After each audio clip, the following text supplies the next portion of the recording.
La guerra es un negocio complejo. Un simple error es suficiente para un desastre total. Desde el fracaso de una campaña militar hasta incluso el asesinato de las propias tropas y aliados.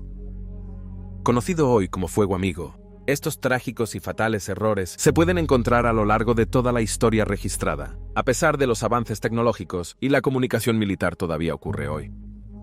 En el episodio de hoy, vamos a examinar 5 casos de fuego amigo durante uno de los periodos más devastadores de la historia.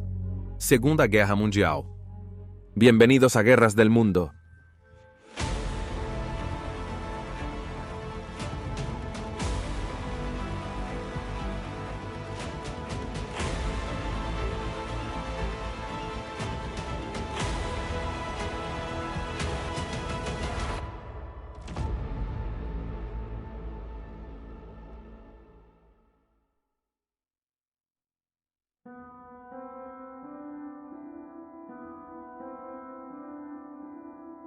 El 6 de septiembre de 1939, la guerra estaba en su tercer día para la gente de Gran Bretaña, y en este punto muy temprano, los nervios desgastados eran tan amenazantes como el enemigo. Para la gente de Gran Bretaña, la guerra empezó con múltiples falsas alarmas, como el miedo a los aviones alemanes, desatando muerte en ciudades británicas, como lo habían hecho durante la Guerra Civil Española en España, parecía colgar sobre cada conversación, como una oscura nube gris. Tales preocupaciones no estaban confinadas a la población civil tampoco. Para los pilotos de combate del Comando de Cazas de la Fuerza Aérea Real, ahora comenzaban a sentir el peso de la carga colocado sobre sus hombros al defender las islas británicas. Esta presión y paranoia llevaría a que se desarrolle un trágico evento ese día. Detalles precisos del incidente que tuvo lugar siguen siendo discutidos. Referido como Batalla de Barking Creek, el evento implica el rápido despegue de los cazas británicos para perseguir una formación alemana que fue detectada en el radar volando sobre Oeste, Misericordia, Essex. Cazas Hawker Hurricane y Supermarine Spitfire fueron tras los aviones enemigos, pero desconocido para ellos, 2 oficiales pilotos de la RAF, Montague Holton Harrop y Francisco Rosa, despegaron en sus Hurricanes para unirse a sus camaradas, mientras los Spitfires y Hurricanes peinaban el cielo buscando los aviones de la Luftwaffe. Un vuelo de Spitfires del escuadrón número 74 identificaron 2 cazas alemanes y se volvieron para atacar. Por supuesto, estos no eran aviones alemanes, eran los últimos Hurricanes. Ambos aviones fueron impactados mortalmente de las Browning de los Spitfires antes de que sus pilotos se dieran cuenta del terrible error. El oficial piloto Francisco Rosa logró saltar de su Hurricane averiado, pero Montague Holton Harrop recibió una bala en la parte posterior de su cráneo, matándolo al instante y dejando su cuerpo atado en el huracán mientras caía a la tierra, estrellándose en Granham Manor, Hindlesham, en Suffolk. Los pilotos de Spitfire Juan Freeborn y Paddy Byrne fueron llevados a corte marcial por el incidente. Sin embargo, gran parte del juicio sigue encubierto. Ambos siguieron sirviendo en la RAF, con Byrne siendo derribado sobre Francia menos de un año después, capturado y retenido en un campo de prisioneros de guerra. Freeborn, por otro lado, mantendría una carrera muy distinguida como aviador, acumulando más horas de combate que cualquier piloto en la batalla de Inglaterra y derribando más de 13 aviones alemanes. Ascendió al rango de comandante de ala y fue condecorado con la Cruz de Vuelo Distinguido. Pero admitió más tarde en la vida que pensaba en Holton Harrop todos los días. Sus armas habían sido las que lo mataron. Francisco Rosa sería trágicamente asesinado sobre Francia el 18 de mayo de 1940. Este evento resalta una serie de deficiencias en las defensas de la RAF en los primeros días de la guerra, algunas siendo técnicas y algunas operacionales. Persiste la sospecha de que el oficial de la RAF liderando los Spitfires, el sudafricano Adolfo Malen, mintió durante el Consejo de Guerra respecto a su participación en el incidente, y se sabe que esto fue una parte clave de la defensa de Freeborn.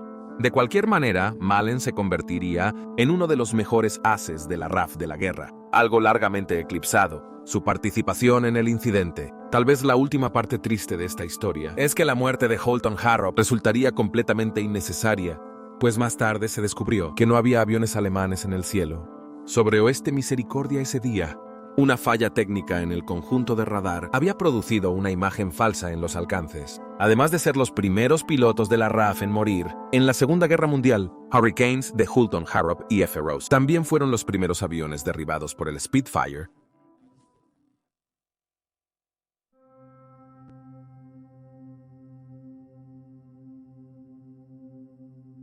El 18 de abril de 1942, en medio del período de Japón, de éxitos desenfrenados en el Pacífico y Asia, la población de Japón estaba tanto aterrada como enfadada por un ataque sorpresa americano a las sagradas islas del Hogar por los B-52 Mitchell americanos, liderados por el coronel Jimmy Doolittle. Los bombarderos despegaron del portaaviones USS Hornet para atacar a Japón, pero sin poder regresar al barco. Todos volaron hacia el territorio chino amigo, a excepción de uno, que aterrizó en la Unión Soviética, temerosos de que seguirían ataques similares. El ejército japonés, que desde 1937 realizaba una cruenta campaña en China, lanzó la Operación Saigo. El objetivo era capturar la provincia de Zhejiang, que era la única área costera en China, aún bajo control chino en ese momento. Fue usado por varias tripulaciones estadounidenses para huir. Mientras las fuerzas chinas en la provincia estaban mal preparadas y dotadas, contaban con más de 250,000 de hombres. Y esto excluía a los civiles, que bien podrían decidir resistir, sabiendo el trato bárbaro que podrían esperar de las tropas japonesas. Así, los comandantes japoneses organizaron 8 divisiones enteras de tropas, numerando 175,000, apoyados por tanques y aviones, para barrerlos a un lado, sabiendo que la calidad de las fuerzas japonesas lo haría. Como antes, inclinó la balanza a su favor. No obstante, los japoneses no asumían riesgos, y por lo tanto, se decidió emplear el creciente arsenal de Japón, de armas biológicas desarrolladas por los científicos, en la notoria Unidad 731 del ejército japonés, para reducir tanto como sea posible la población enemiga. Los científicos de Japón estaban felices de poder llevar a cabo una prueba de campo a gran escala de sus armas y permitir que su brutal creatividad florezca, infectando a tantas personas como sea posible. Las aeronaves lanzaron bombas de peste que contenían pulgas infectadas con la peste bubónica. También propagaron enfermedades como el cólera, tifus y paratifus al infectar los suministros de agua locales, así como 3,000 prisioneros chinos, luego liberados en sus comunidades para que pudieran seguir propagando la enfermedad. La documentación china en este periodo fue deficiente, por lo que es difícil establecer números exactos. Las estimaciones indican el número de personas que fueron asesinadas por los japoneses mediante bombardeos, disparos o armas biológicas en la región de 250,000. Un informe japonés afirmó que las armas biológicas representaron 30,000 bajas militares chinas, aunque esto no incluye daños colaterales entre la población local. Mientras que los científicos de Japón consideraron la operación un éxito, también demostró la gran amenaza que dichas armas representaban para las propias tropas.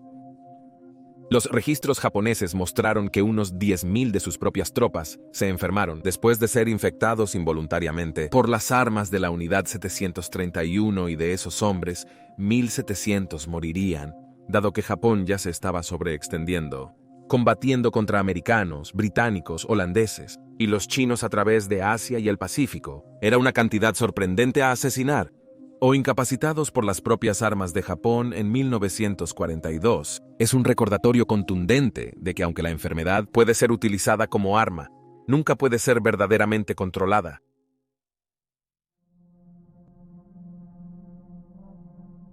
Comparado con su camarada, el Spitfire,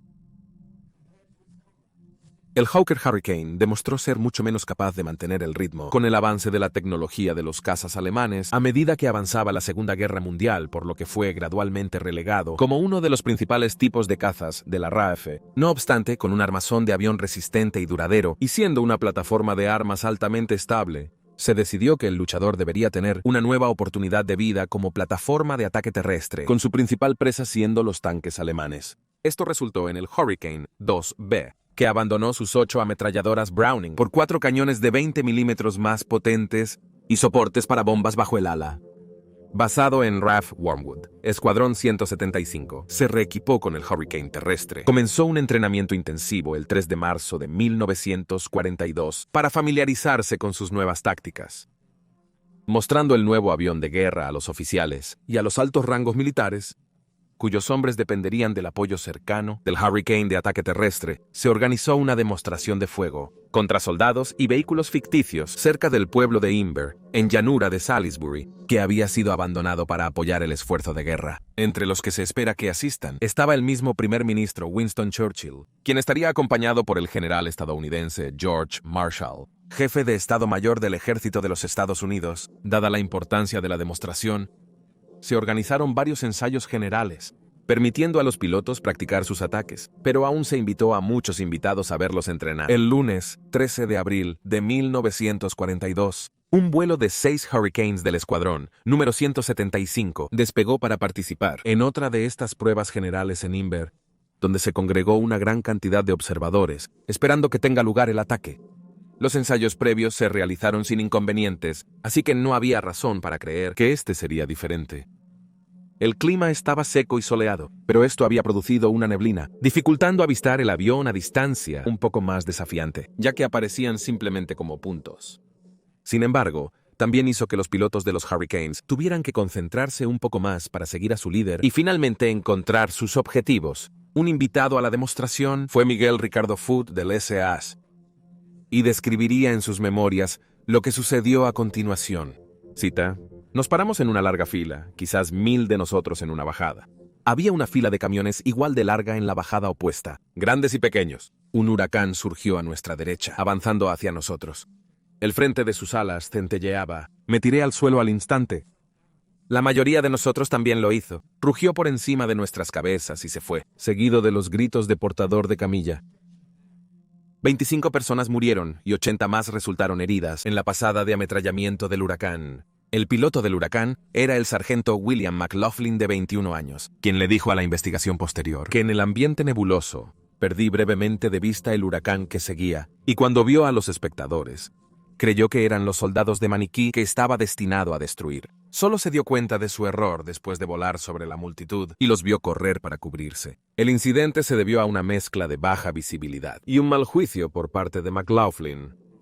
McLaughlin finalmente regresó al estado de vuelo activo. Sería asesinado justo después de 2 meses en una operación sobre Francia. La siguiente demostración para Churchill y el general Marshall salió perfectamente, y el incidente fue silenciado, temiendo que pudiera afectar la moral y confianza en la habilidad de la RAF para brindar respaldo aéreo. Como tal, durante muchos años después de la guerra, la mayoría de los detalles del incidente eran confusos y a veces contradictorios, y no sería hasta la revelación de una placa conmemorativa en la iglesia de St. Giles en Warminster en 2012 que finalmente recibió reconocimiento formal, y la verdad fue revelada.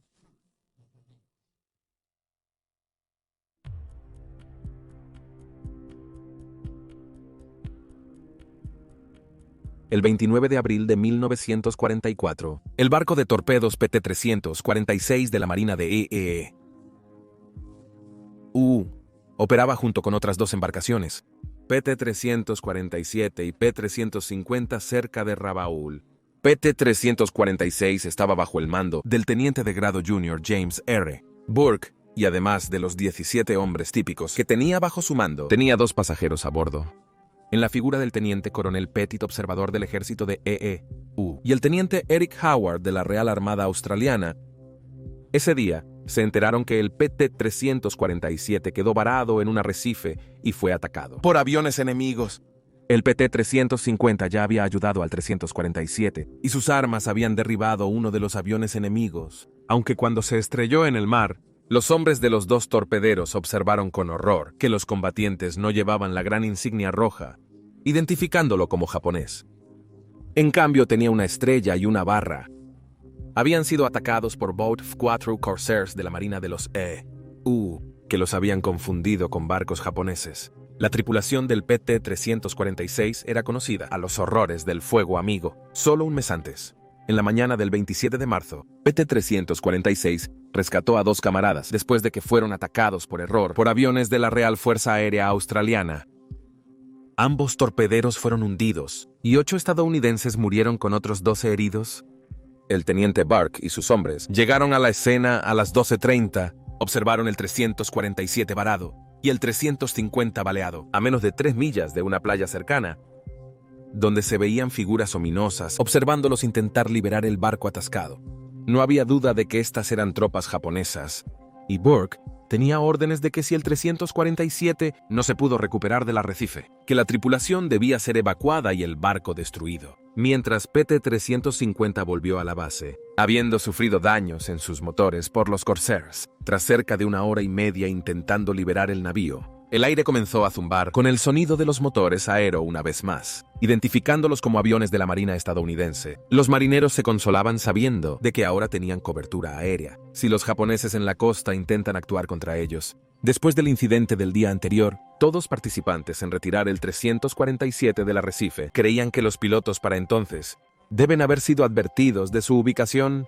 Sin embargo, creyeron mal. Creía que eran barcos de guerra japoneses. Aviones de EU atacaron. Tripulante Ollie J. Talley recordó lo que sucedió después. Cita: la primera bomba fue justo debajo de mi sala de máquinas y voló mis motores y baterías completamente fuera de lugar. Cuando salí de allí, vi que el capitán había sido derribado. Según los testigos, el teniente Burke se percató del ataque. Agitaba una bandera estadounidense de 8 pies en el aire para intentar y advertir a los pilotos, cuando fue alcanzado por fuego de ametralladora. Mientras agonizaba en la cubierta de sus lanchas torpederas, fue atendido por el médico Juan Frockovich, pero Burke, consciente de que su tiempo había llegado y viendo que Frockovich no tenía un chaleco salvavidas puesto, ordenó al médico que se quitara el suyo y se lo pusiera. El médico obedeció a regañadientes. Los aviones de EU continuaron su ataque. Por lo tanto, la tripulación restante del PT-346 decidió abandonarlo, al igual que la del PT-347, pero no antes de que los del último. Después de no tener otra opción, devolvió el fuego a los aviones americanos, derribando un Grumman F-6 Hellcat. Mientras preparaban la balsa salvavidas, una sola bomba golpeó la plaza 346 en el medio, la fuerza siendo tan grande que Talley fue literalmente lanzado fuera de sus zapatos. Ambos torpederos fueron destruidos en el ataque, dejando a los hombres luchando para intentar mantenerse a flote en el agua, aferrándose a escombros e incluso entre ellos. Pero el horror aún no había terminado. Durante casi una hora, los hombres sufrieron múltiples ataques de ametrallamiento de aviones de EU que volaban, matando a muchos más de ellos en el agua. Se asesinaron a 21 hombres en total, con 3 más habiendo sido asesinados a bordo del PT-350 durante el incidente anterior.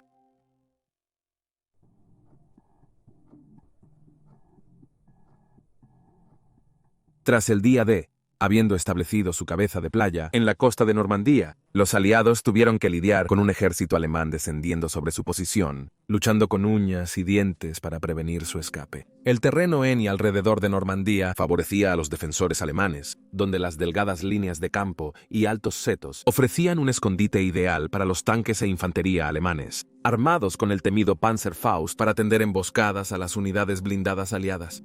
Frustrado, el general estadounidense Omar Braulio, comandante del primer ejército de EU, concibió una operación para abrir un agujero a través de las líneas alemanas cerca del pueblo de Saint-Lô, creando una ruptura en la línea, por donde su ejército podría avanzar en grupo y dirigirse al sur, rodeando así al ejército alemán, donde podrían ser sometidos por estrangulamiento. También presionaría el flanco occidental de las fuerzas alemanas, que sujetaron al ejército británico, bajo el mariscal de campo Montgomery, al este de los hombres de Braulio, apodada Operación Cobra.